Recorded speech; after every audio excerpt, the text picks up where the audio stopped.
What is up, my friends? My name is Gerry, and today I'm going to be sharing my Line 6 Helix presets with you.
One of the most asked questions I get is, bro, presets, please. Okay, that's not really a question, that's more of a demand, but you get what I'm saying. The only reason I've been reluctant to making this video for so long is, well, my presets are changing all the time. I could dial in something that I absolutely love today and just hate it tomorrow. So in my mind, it really didn't make sense to share with you guys what would be dubbed the definitive Gerry Trevino presets. But I can't procrastinate on making this video forever. The presets I'm about to share with you, though, are the exact same ones that I used on my EP, Great Unknown, and you can download them by clicking the link in the description, or you can follow along with me and build these presets by scratch. They are absolutely free, and all that I ask is that you maybe check out my EP and buy it, or stream it a few thousand times. I made these presets on my Helix rack, but these will work on the Helix floor, LT, and of course the HX Stomp. I didn't forget about you guys. Alright you guys, so now we're in HX Edit. That's what I predominantly like to use when I'm editing my tones and stuff. I know a lot of you like to use the actual, knobs and stuff on the physical Helixes, but this is just more comfortable for me. Whatever's more comfortable for you, that's cool too. So I'm just gonna go down the line and show you all of the presets that I used for the EP. And I guess we'll start with my main rhythm tone. So this is the tone that I used for, 90% of the EP. This is, the double tracked rhythm stuff. So it kind of sounds like this.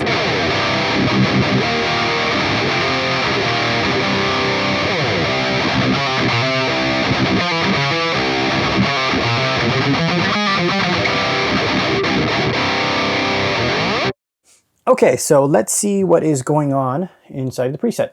So for my amp of choice is the Archetype Lead amp model. That's the one that I use for most of the rhythms and most of the leads on the EP. It's just the one that I gravitated towards too. Before I used to use the PV Panama, and I've messed with like the Line 6 Badonk and a couple of the other ones, but that's the one I just kind of keep coming back to. And if you look at the parameters, and let me pull up a stock block of the Archetype Lead amp model. Let me see. Okay. So if you look at the parameters that are in the block when it's stock compared to the ones that I have, I really didn't change that much to get the sound that I liked.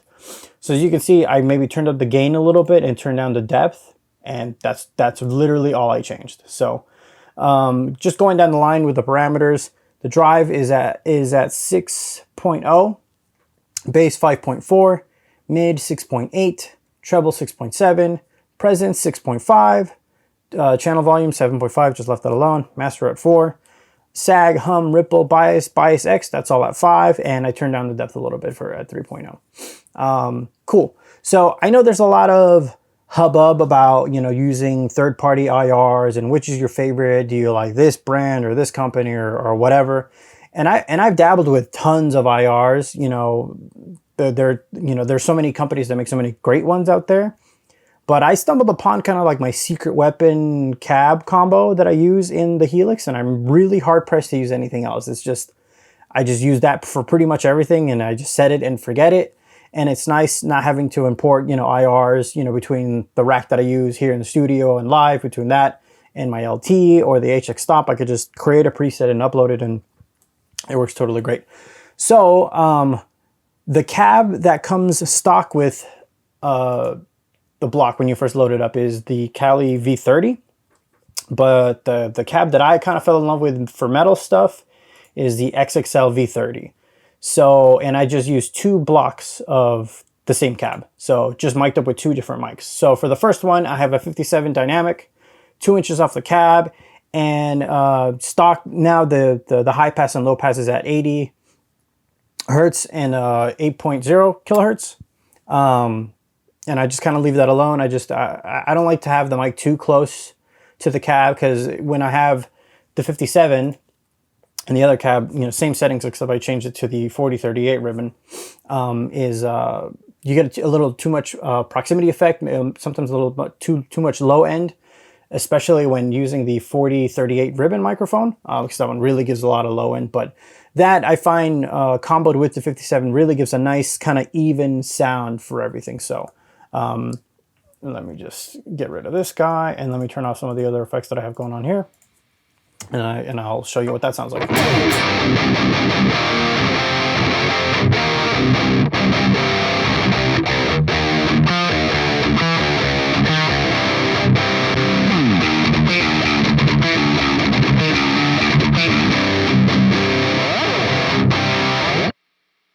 All right, cool. And then the only other thing that I add is a noise gate. Here are my noise gate settings. The threshold is at -40, 20 milliseconds of decay time, and that's it. And then, you know, just to be as stereotypical and as common as every other metal guitar player out there, I have a tube screamer boosting it in the front. Tone is at, you know, at half at noon. Gain is at 0, level all the way up. So, you know, that's just, it's very simple. I really don't do anything else other than that. Maybe some, you know, EQ and stuff when I'm actually mixing the song, but it's...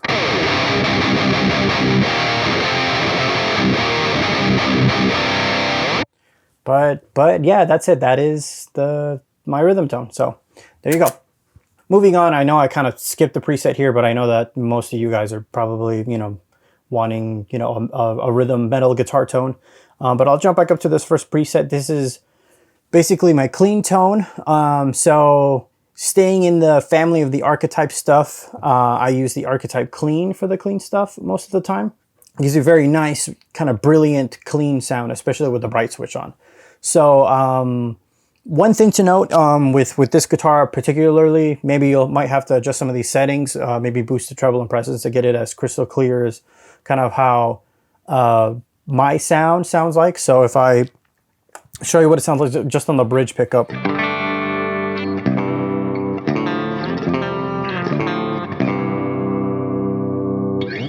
So I'm using the Tosin Abasi signature Fishman pickups. And if you go into the position 2 on the pickup selector, you'll have a split coil sound between the two pickups, the two inner pickups, I believe. And so it gives you really kind of really super bright, spanky sort of sound, right? So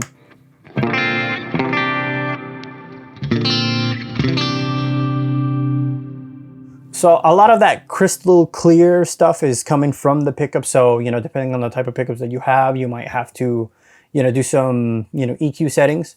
But besides that, what I have going on is I have the drive at 5, the bass at 6, mid at 5, treble at 5, presence at 4, channel volume 7.5, master, sag, hum, ripple at 5. The bias is all the way up. Bias X is at 5, the depth is at 3, and the bright switch is on. So again, I kind of try to keep it very simple. I really don't really mess with the sag and those types of parameters all too much, because it's, you know, when I load up an amp model, and this is really, you know, a testament to the hard work that the Line 6 people put into this, is that a lot of these amps just kind of sound great as soon as you select them. So not really that much toying around there. As far as the cab setup, again, I've kept it the exact same as the rhythm presets and a lot of the other presets that you'll see here. That being, you know, because I guess I could have experimented with like a smaller 212 or, you know, 112 cab to get, you know, even more brilliance, open back cab or whatever. But I guess my mindset was A, to kind of keep it all consistent, and B, trying to imagine it as if I were using it live. So if I had this amp live, you know, you would only have one cab on stage, and that was kind of my thought process behind that.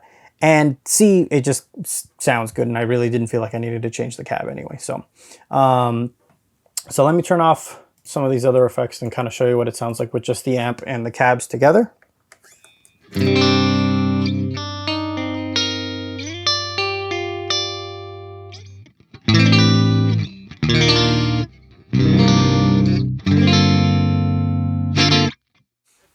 So pretty flat, pretty clean. What I have going before the amp is some compression. So I was a big fan of the Blue Comp compressor pedal that came with the Pod HD, you know, line of Line 6 modelers.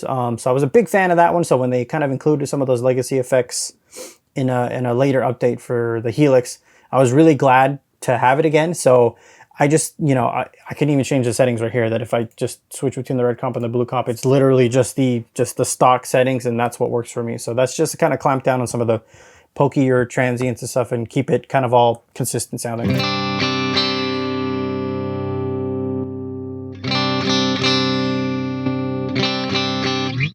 So it's really doing a lot to keep it kind of even sounding and stuff. So, and then the only other thing, I have a delay and reverb. And I know some of you eagle eye viewers are kind of typing down in the comments, oh, why do you have, you know, the effects coming between the amp and the cab? How come they're not after the cab? And how come they're not stereo and yada, yada, yada? I kind of have a few schools of thought to it. Whereas, you know, I use the Helix live a lot of the time. So oftentimes I will run the Helix in conjunction with a power amp to power a cab. If I wanted to use the Helix so that the front of house can get the direct signal and that the cab, you know, gets the unaffected signal without the cab, the easiest thing to do, in, you know, for me anyway, is to keep my effects mono and have them in between the amp and the cab. And then I would insert a send, you know, let's say I wanted to do send 1 or whatever.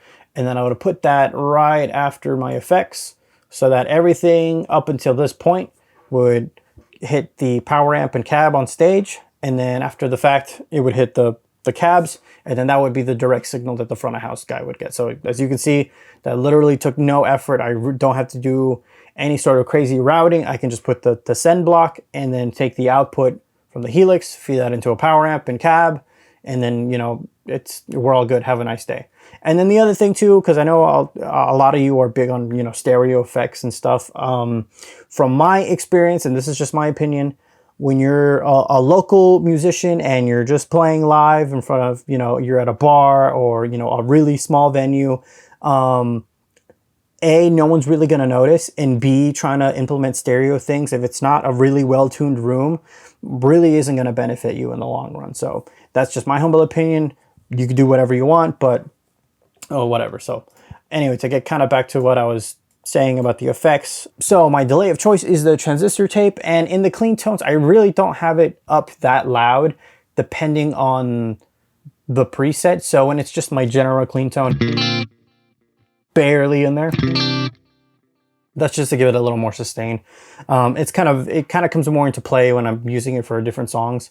Then I'll turn it up more. I'll turn the mix up more so you can hear it more audibly. And then after that, I have the Ganymede reverb, which sounds like this.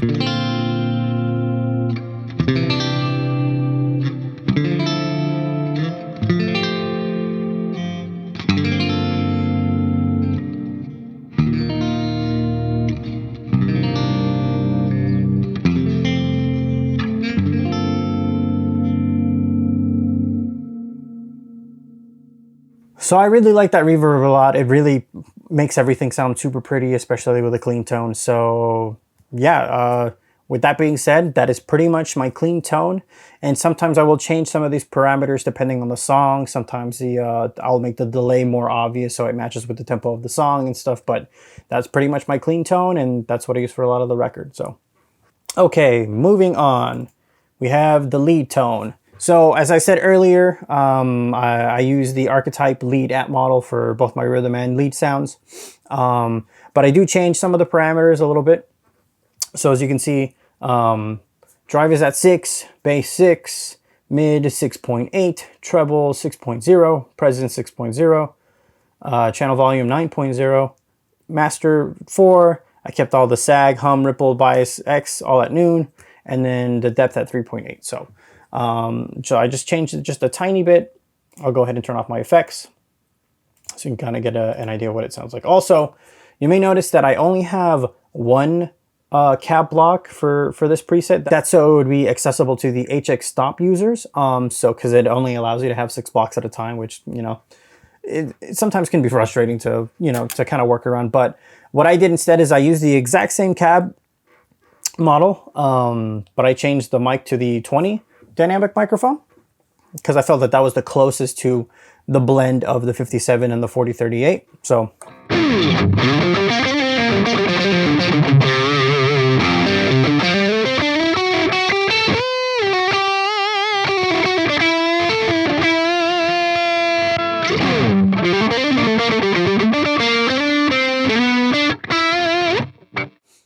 okay, so that's what that sounds like. I'm just gonna go ahead and very quickly show you what I would do with my own presets. So I would put the 57, drop in another cab. Let's see, there's the XXL V30, and then I would drop that down so we get the blend of the two, and then I would change that from that microphone to the 4038. So just so it's more.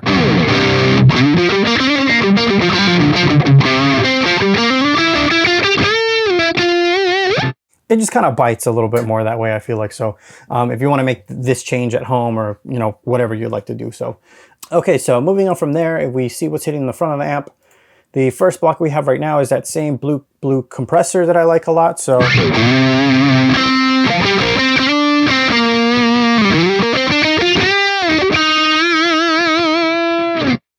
it really helps with just, you know, bringing everything out of the guitar. I feel like it's very sensitive to the notes, but it really helps with kind of bringing out a lot of the little nuances and intricacies in your playing and stuff. So that's in the front. And then after that, I also have another tube screamer. Same settings as I had for the rhythm channel, except I turned down the level a little bit so it's not hitting the amp quite as much since we're already hitting it pretty hard with the compressor before the fact. So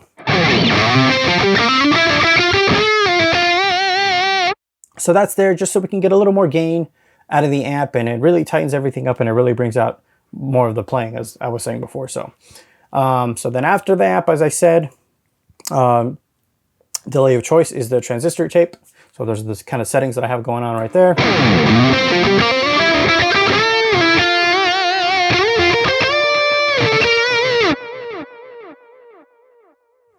Okay, and then after that, that's going into one of the legacy reverbs, not one of the new fancy Helix ones. This is actually an old legacy reverb from the Pod HD stuff, I believe. And the reason for that is because there's so much frequency information coming off of distorted guitars. Whenever you feed that into kind of a prettier reverb, I find, it just kind of amplifies a lot of that chaos, but kind of in a negative, kind of nasty way.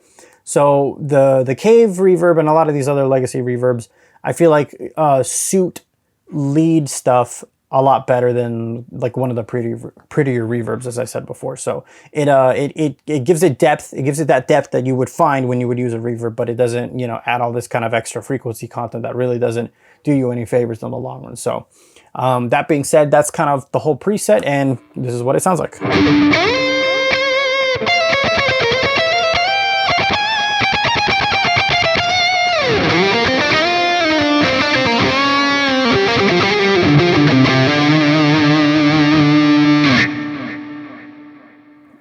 Oh, and also, very quickly before I forget, some of you might have noticed that I don't have a noise gate block. So I'm using the onboard noise gate that you find over at the input block. So those are my settings there. And I'm also doing the same sort of thing for the clean patch. So let me pull that up real fast before I forget. And there you go. Those are the settings that I use for that. All right, so moving on, we have an ambient lead patch.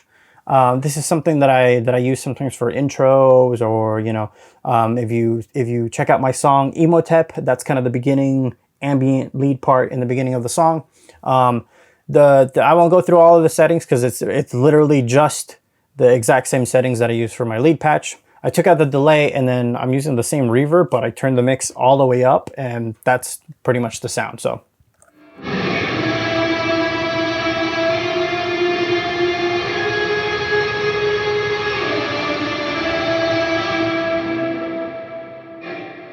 yeah, that's that sound. Okay, so Octave Rhythm is a patch that I'll use sometimes to kind of fatten up a riff, or, you know, kind of just to add that extra oomph. Sometimes even for just single notes in a riff, or specific notes in a riff. So Octave Rhythm, everything is the exact same as far as my rhythm preset goes. So it's the exact same settings as my rhythm preset, but I have this pitch block hitting the front, and those are the settings that I'm using there. If you see where it says interval, it's at -12. That means an octave before. And then the mix is just all the way up. So you kind of get this.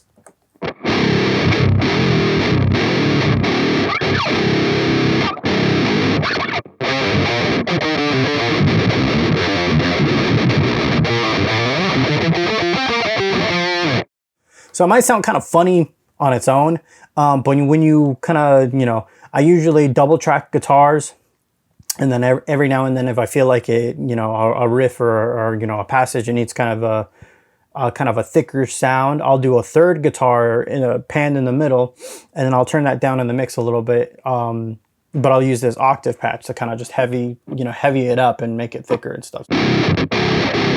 It's really cool when you use kind of a split coil sound. You get that really.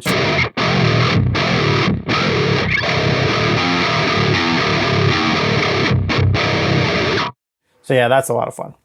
Okay, so the next preset that I have is called a lo-fi. So essentially this is exactly the same as my rhythm preset, except at the end I have this megaphone block.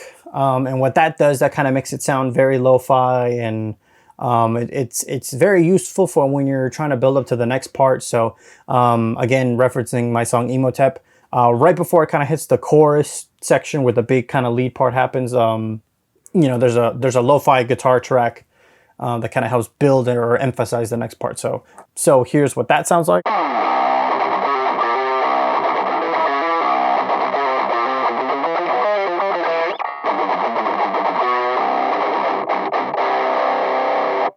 So yeah, like I said, it's really cool for, you know, maybe a verse section or something to build up a bigger section to come right after it. So there's that.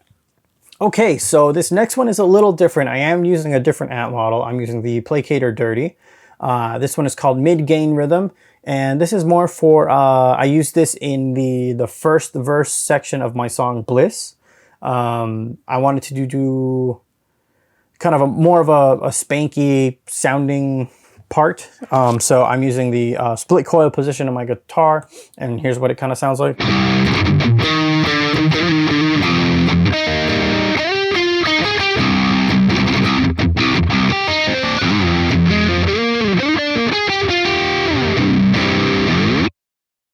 So that's a lot of fun. Again, I'm using the Placator Dirty amp model. My settings are drive is at 6.5, bass is at 10, mid is at 5, treble 8.0, presence at 7.0, channel volume 7.5, master at 5. The sag I have all the way down. I have the HBE switch off, the fast switch on, C45 off, saturation off, ripple at 0, bias and bias X at 5. So, and then just so I can show you everything, I am using the exact same cab combo as before. Here are my noise gate settings, same as my rhythm patch. Again, Tube Screamer, exact same settings as my rhythm preset.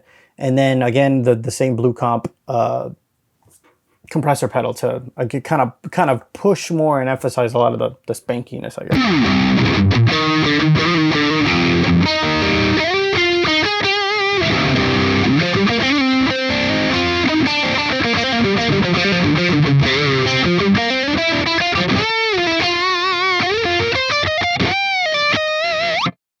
Okay, so next I have Serenity Clean. So this is kind of the clean sound that I use for my song Serenity. This one kind of has like a really obvious delay sound coming after it. So again, it's that same transistor tape delay. Here are the settings. And this one's more, the mix is way more than my regular clean sound. So that's kind of to emphasize what's happening in the song. So that sounds like this.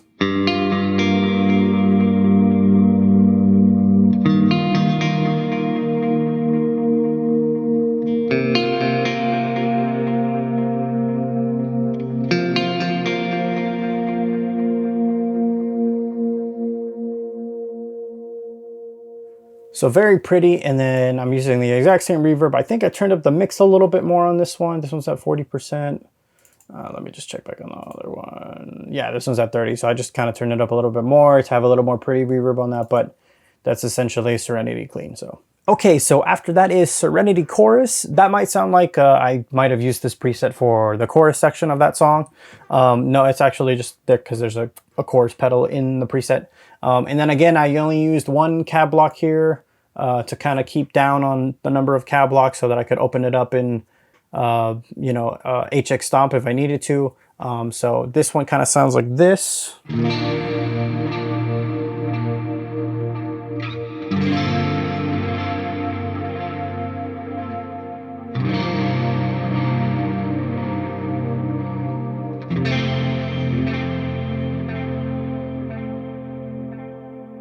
So for this preset, I kind of wanted that post-rock kind of delay sound and some modulation, hence the chorus. So I moved the delay over to the front of the preset.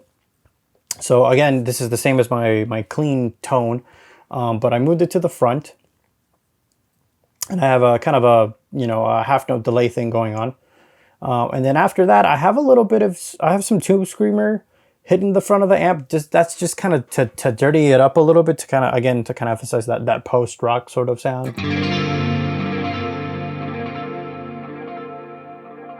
So that's really cool. And then again, I'm the Octave Clean amp model, the exact same settings, the cab. And then after that, I have the chorus. Now, I know I just kind of talked down on using a stereo effect, but this is the way that I built it for the EP. So I just kind of left it alone. But here are the settings that I use for the chorus. And at the very end, I have the Glimpse Reverb amp model. So again, I know I kind of talked down on the stereo effects, but these are the ones that I used to build the preset back when I was tracking the album. So.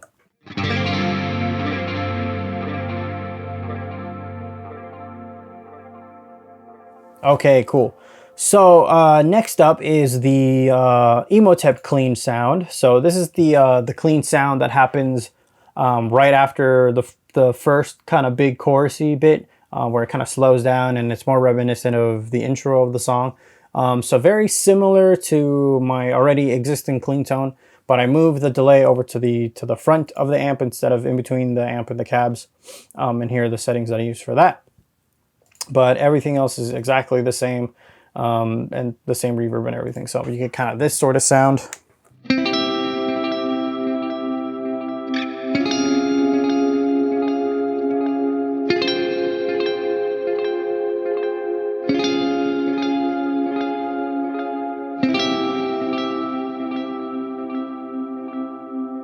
Cool, so that's how I got that sound. And then our very last preset is this Bliss Clean. Again, very, very similar to my other clean presets, but I moved the delay to the front of the preset again, to the front of the chain, like the other one. And then for this song, I predominantly do fingerstyle for the very intro of the song. So here's what that sounds like.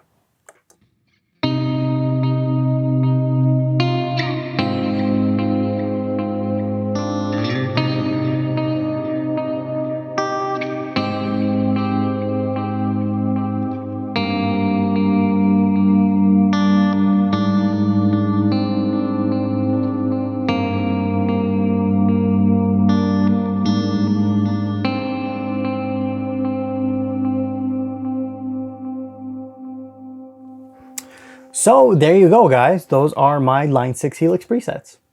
Thanks for watching this video. I hope these presets end up helping you out famously. What amp models and effects are you using in your Helixes? Let me know in the comments. I'd love to know. If you want to keep up to date with me, you can follow me on social media. I post on there pretty regularly. I also recently made a Twitch account where I'm going to be doing guitar stuff and maybe play some video games. So follow me on there too so you don't miss out on that. And as always, for more guitar videos like this one, you can head over to my channel, hit subscribe, and I will see you next time.